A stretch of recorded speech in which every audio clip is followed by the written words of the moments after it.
I found her diary by accident. She always kept it hidden buried inside a hollowed-out book on our dusty old shelf. I wasn't supposed to see it, but the day I did, everything changed. The moment I opened it, I swear the entire house exhaled like it had been holding its breath. At first, the entries were normal, mundane, even. But then they got darker. She wrote about hearing whispers in the walls, about waking up at the bottom of the stairs covered in dirt, about something following her through the mirrors. I thought it was nonsense, dreams, stress, maybe a breakdown. But the final page changed all of that. It said, "When you read this, it will begin." That was the last night I ever saw her. She didn't leave a note. No signs of struggle. Her clothes, toothbrush, even her scent gone. Like she never existed. And the worst part, the next morning, her diary was blank, every single page. But that was only the beginning, because the house wasn't empty, and neither was I. It began with a sound, not a loud one, but a subtle, almost imperceptible shift in the air, like a whisper brushing against the walls of an otherwise silent house. I wouldn't have even noticed it if it weren't for the unnatural stillness that followed, like the whole world paused, breathless, waiting. That was the first moment I sensed something was wrong, not with the house, or the weather, or even with her, but with reality itself. It had been 5 years since we moved into this old house perched at the edge of a forgotten forest, the kind of place real estate agents describe as charming and peaceful. But what they don't tell you is that peace can be deceptive, and charm can hide rot beneath the surface. At first, everything had been normal, mundane, even. The creaky floors, the peeling wallpaper, the smell of wood smoke embedded in every beam, these were things we expected, even loved for a time. But gradually, the atmosphere grew heavier, like invisible weights were being added to the corners of the room. There were no ghosts, no howling winds or flickering lights, just a sense of wrongness that clung to the air like mildew, thick and silent. My wife, once vibrant and curious, began withdrawing. At first, it was subtle. She stopped humming when she cooked, left books unfinished, stared out windows longer than usual, but eventually her silences grew louder than any argument we'd ever had. She would wake in the night, her breath shallow, her eyes wide, staring at the ceiling as if something was perched above us, watching. I asked her what was wrong, but she always shook her head and said nothing, her voice barely audible. I started to think it was me, that maybe I had missed some emotional wound I'd caused, something festering in our quiet life together. But one rainy evening, after she'd gone out and left no note, I noticed something strange. Her diary, which she always kept tucked inside a hollowed-out book on the shelf, was left open on the table. She never left it out, never. My curiosity was instant, invasive, and overpowering. I told myself it was concern, love even, but the truth was uglier. It was desperation. I needed to know what she was thinking, because the silence between us had become a black hole, and I was being pulled in. As I read, my skin crawled with a creeping dread I couldn't explain. The entries started off normal, mundane observations, little complaints, hopes for our future, but then the tone shifted. She wrote about dreams, strange and vivid ones. A door in the forest that opened to somewhere that wasn't a place, sounds that came from underneath the floorboards, chanting, whispering in a language she didn't know but somehow understood. At first, I thought it was metaphor, the kind of poetic madness people write when they feel trapped or alone. But then she mentioned the staircase, our staircase, and how she sometimes woke up at the bottom of it without remembering how she got there. She wrote that something in the house was feeding off us, watching through the mirrors, curling beneath the wallpaper. She even claimed the house was shifting, growing new corners, extra shadows that didn't obey light. And still, I clung to disbelief. My rational brain screamed it was nonsense, hallucinations, a cry for help. But then I reached the last page. The ink was different, thicker, jagged, as if written with a trembling hand. It simply said, "When you read this, it will begin." I felt cold. Not the kind of cold that comes from wind or weather, but something deeper, like the warmth inside My bones had been pulled out, the lights flickered briefly, and the silence around me became loud, heavy, like a pressure in my skull. I closed the diary, shoved it back into its hiding place, and tried to pretend I hadn't read it. That night, she didn't come home. I waited, panicked, called her friends, drove through the rain-soaked streets until dawn, but she was gone, vanished. The police were sympathetic at first, until they weren't. They found no signs of struggle, no evidence of a break-in, nothing to even suggest she existed outside of my claims.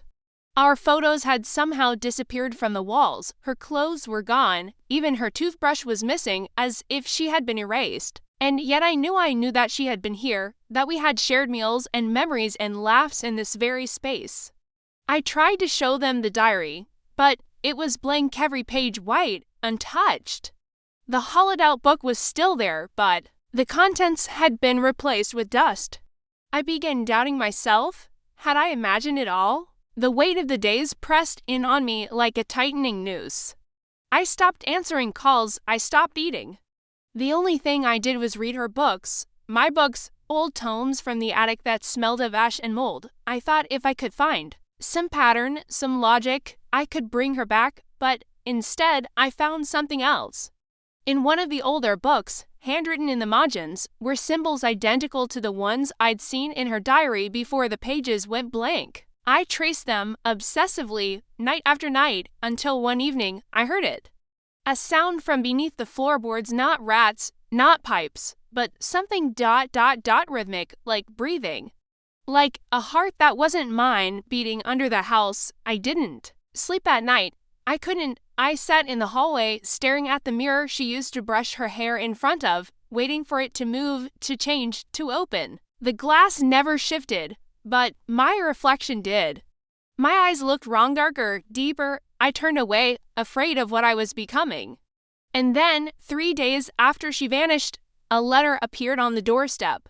No stamp, no address, just my name written in that same trembling hand. I opened it with shaking fingers, and inside was a single sentence. The house knows you now. That's when the dreams began, not mine, but hers. I saw what she saw. I heard the voices she described, whispering from the cracks, promising secrets if she just stepped through the door in the forest. I woke up drenched in sweat, her screams still echoing in my ears, though I knew it hadn't come from me. I didn't understand how or why, but I knew whatever took her was now watching me. I began hearing her voice around the house, not like a memory or a hallucination, but like a presence. She called out from behind walls, whispered to me from the vents, urged me to leave, to burn the house, but I couldn't. I was trapped not by locks or doors, but by obsession. I couldn't leave without answers. I wouldn't leave without her. I found myself drawn to the forest she wrote about, though I had never seen a door there before. I wandered for hours, marking trees, listening for that same rhythmic breath I had heard beneath the floor. The deeper I went, the more the trees bent inward, like they were growing around me, funneling me towards something ancient, something patient. And then, on the 7th night, I saw it. A door standing alone, not attached to any structure, just wood and rusted hinges, impossibly still in the breeze. I didn't open it, not yet. I touched it and felt heat radiate from the wood, like a pulse. I ran home, terrified but alive. I needed more time, more understanding. I began to suspect that the house and the forest were linked to faces of the same thing, a boundary between realities, perhaps, or a feeding ground for something older than memory. The diary, the dreams, her disappearance, it was all part of a ritual one I had unwittingly completed by reading her words. I tried to fight it, but every attempt to leave the town ended the same way. I would drive for hours, only to find myself back in the driveway, the engine dead, the radio static whispering the same phrase on loop. She is still inside, not the house, not the forest, but somewhere deeper. Somewhere I couldn't reach without losing myself completely.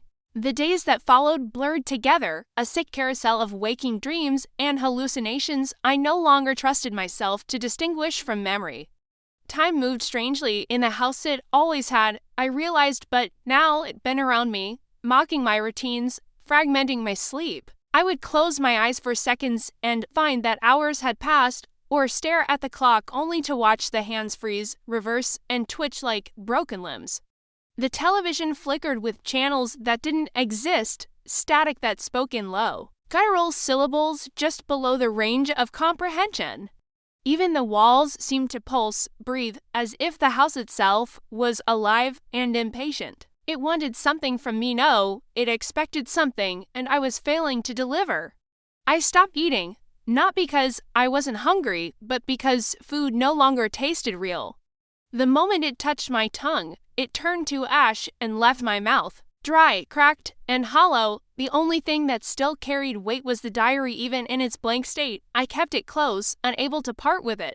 Some nights, I swore I saw faint impressions in the pages' indentations that glowed faintly in moonlight, like phantom words scratching against the veil.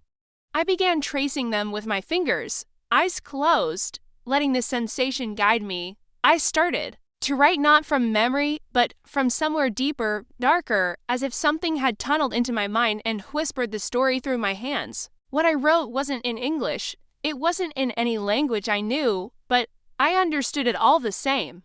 The symbols matched the margins of that old attic book, repeating like a chant, looping like a curse. I didn't dare read them aloud, not yet, but something told me that I was being prepared, that all of this was part of an initiation I had unknowingly accepted. The more I submitted, the more the house revealed. In one fevered night, I peeled back a strip of wallpaper and found layers beneath, not paint or wood, but a fleshy, damp surface that pulsed when I touched it. I recoiled, but the sensation lingered in my fingertips like electricity. I tried to record these moments, to capture evidence, but every photograph came out distorted. Every video glitched and screamed with digital noise. My reflection in the camera lens would lag, twist, or smile when I didn't. It was as though something else was wearing my skin, mimicking me from the other side. I no longer trusted the mirrors. I covered them all, except one, the one in our bedroom. That one I left uncovered. Not because I trusted it, but because I needed to see if she would return through it. I began speaking to it at night, whispering her name, begging for answers, for forgiveness, for an end to this unbearable not knowing. And sometimes, just before sleep, I'd see the outline of her face, hovering just behind mine in the glass, blurred, warped, mouth open, as if screaming. In silence, then one night I heard her. Not in the walls, not in my dreams, but in the diary. I had left it on the nightstand untouched for hours, but when I woke, it was open and the words were bleeding onto the page, forming as if written by invisible hands. He watches you now, it said. He knows you've seen the door. I don't know who he is, but I feel him like a pressure behind my eyes, a second heartbeat inside my skull. I tried to resist it, to burn the diary, but the flames recoiled, smoke hissing upward into the shape of her face, screaming. The fire spread without touching anything, curling into tendrils that danced around the room and vanished into the floor. I stopped trying after that. I stopped fighting. I started preparing. I went back into the forest night after night until the path revealed itself again. The trees seemed to move aside for me, bowing inward, whispering as I passed. The door was there, always in the same spot now, as though it had taken root. I brought offerings, her belongings, our photos, strands of her hair I'd found clinging to her old brush, and laid them at its base. Nothing happened at first. But then, one morning, the offerings were gone. No sign of wind, animals, or human interference, just vanished, absorbed. I took that as a sign. The door was accepting me. I began building a ritual, not a religious one, but something primal, instinctive, drawn from the margins of books and the edges of my dreams. I gathered candles, carved the symbols into wood, and mapped the forest paths on the walls of the house. I was no longer trying to bring her back. That was beyond hope. Now, I only wanted to follow. The obsession had metastasized into purpose. I could no longer bear the world as it was. Normalcy felt like a lie I had once believed in, but the veil had lifted, and what lay beneath it was so much more vast, so much more true. I began practicing the words I had written carefully, syllable by syllable, speaking them only at twilight. When the house was still and listening, each time I did, something shifted. A light bulb would burst, the ground would shake, the air would thicken like jelly. I knew I was being heard. One night, I spoke the full incantation, and the floor beneath my feet cracked, revealing a sliver of something black and wet and pulsing beneath the boards. I dropped to my knees, staring into it, and I heard her clear, unmistakable, begging me not to come. "You don't know what it is," she said. "You think it's me, but it's not." "It wears me." I recoiled in horror, the realization slamming into me like a freight train. Had I been chasing a lie this entire time?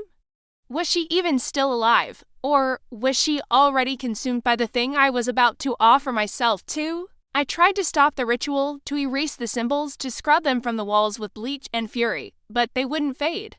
In fact, they began appearing on their own, etched into the bathroom mirror, burned into the wooden floor, bleeding from the seams in the ceiling. The house was no longer a place, it was a mouth, and it was opening. The final straw came when I awoke to find myself in the forest naked, shivering, my hands covered in dirt and blood I couldn't explain. The door was inches from me, wide open, and inside was nothing. No light, no shadow, no sound, just a darkness so complete it made my ears ring and my teeth hurt. I ran. For the first time, I ran not toward answers, but away from whatever truth I had summoned. I locked myself in the house and waited for it to end, for the world to snap back into something sane. But it never did. The house had moved again. The windows showed landscapes I didn't recognize, twisted trees, skies of liquid amber, shapes too tall and thin to be human wandering in the distance. My phone no longer connected, time collapsed entirely. 1 hour would stretch into a lifetime, then rewind without warning. I began losing parts of myself. I would wake up with memories I didn't recognize, bruises in shapes that looked like hands with too many fingers. My voice changed, deeper, sharper. I caught myself speaking in the language from the diary without realizing it. The final time I looked in the mirror, I saw her not beside me, not behind me, but inside me. Her face, not mine, her eyes wide with terror, screaming silently. I haven't looked again since, and yet, with all of this, there's still one truth I cannot shake. No matter what she said, no matter what horrors I've seen, no matter what I've become, I still want to find her. Even if she's gone, even if she's not her anymore. Because the only thing worse than what I've become is the thought that she's alone in whatever lies beyond that door. That maybe she's still waiting for me, that maybe she left the diary open on purpose. The house is no longer what it was. It has become something vast and unknowable, a labyrinth of memory and illusion folded into itself like origami soaked in oil and ash. Doors no longer lead to the same rooms. Windows open into landscapes that stretch and breathe and blink. I can walk upstairs and find myself in the basement.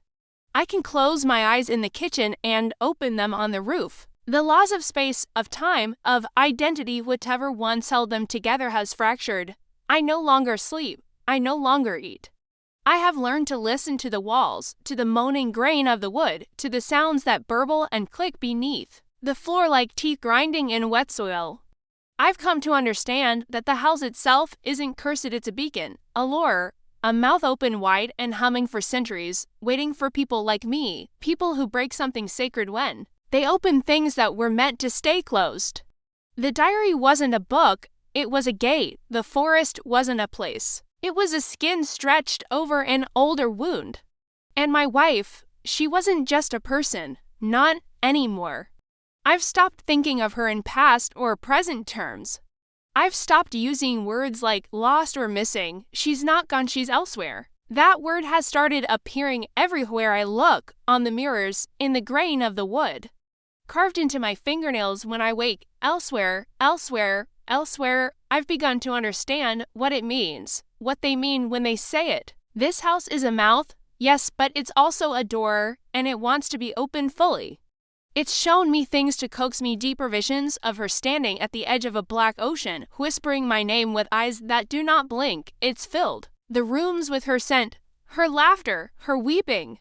It sung to me in her voice, lullabies we never shared.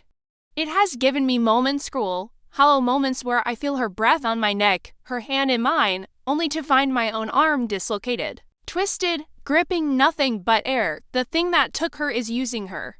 I know that now, and still, I want to follow. Because no nightmare, no madness can compete with this gnawing emptiness, this echoing scream in my soul that will not stop until I'm with her, no matter what she's become. I've begun preparing the final step. The ritual is almost complete. I've marked every threshold, etched every wall with the glyphs burned into my mind. I've offered things I won't speak of, pieces of myself that were not metaphor, and the house has responded. It no longer resists me, it has begun to welcome. Emmy, the lights flicker in rhythm to my breathing. The walls shudder gently when I walk past. Even the air seems to part, reverent, expectant. The diary has begun filling itself again, page after page, written in a fluid I pray is only ink, words that speak of a place beyond place, a depth beneath all reality where the forgotten things wait to be remembered, where she is. I've come to think of that place as the hollow. It's not hell, it's not another dimension. It's something deeper than either, an original space, a basement of creation, where all abandoned thoughts, broken promises, and lost people settle like bones in sediment. The hollow is hungry, always, and the house feeds it slowly, lovingly, with pain and memory and madness, and God help me, I'm the final course. There are days I feel it inside me now. Not just around me, the hunger, the gnawing, the stretching of my skin as if something inside me is growing, pressing against bone, trying to bloom outward into something that doesn't belong in this shape. I don't know what it wants me to become. I don't think even it knows, but I do know that the closer I come to opening the final door, the one inside the house, beneath the floor, behind the staircase that was never meant to exist, the more I change. My thoughts bleed together, my memories rewrite themselves. Sometimes I recall events with two versions of myself present, one watching, one acting, one pleading for me to stop, the other laughing, dragging a knife across the walls, carving doorways where none existed. I've stopped trying to keep track of which is real. Reality is just a suggestion here, a placeholder until something more ancient takes its place. I've seen other things now. Not just her. Shapes in the corners of the ceiling, figures behind the shower curtain that vanish when I breathe, voices in the attic chanting lullabies in reverse. They watch, they wait. They press against the walls like unborn things waiting for permission. And that permission, I think, is mine to give. One night, I don't remember when, because there are no days anymore, I descended into the basement and found the door waiting for me. Not the one in the forest, a new one, a wooden frame, carved with the same symbols from the diary, pulsing, like a wound stitched to tight. It was breathing. I watched it for what could have been hours or centuries, and then I heard her behind it, crying, pleading, singing, her voice laced with something else, something deeper, like two voices inside. One throat, and though every part of me screamed to run, to flee, I reached out and touched the handle. It burned. My skin blistered and split, but I didn't let go. Because for one fleeting second, I felt her. Not the version the house had shown me, not the mimic, but the real her, terrified, alone, and still holding on. That's when I knew she was still in there, somewhere inside the hollow. And if I didn't go in, if I didn't finish what she started, she would be erased. Truly erased, not killed, not imprisoned, just unwritten. Forgotten by the world, by memory, by even the concept of wife, and something far worse would take her place. I can't allow that. No matter what it costs, even if I don't come back. Even if I lose my name, my face, my soul. I've come too far to turn away. I've gathered the final offering. The diary now bleeds when I write in it, each word a contract I no longer understand, but still obey. The house hums constantly now or low, endless drone that speaks without sound.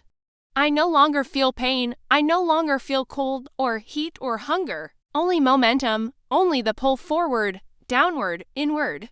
toward the final door. It waits beneath the floorboards, under a thin layer of dust and deception. I've begun peeling back the boards, layer by layer, nail by nail, breath by breath.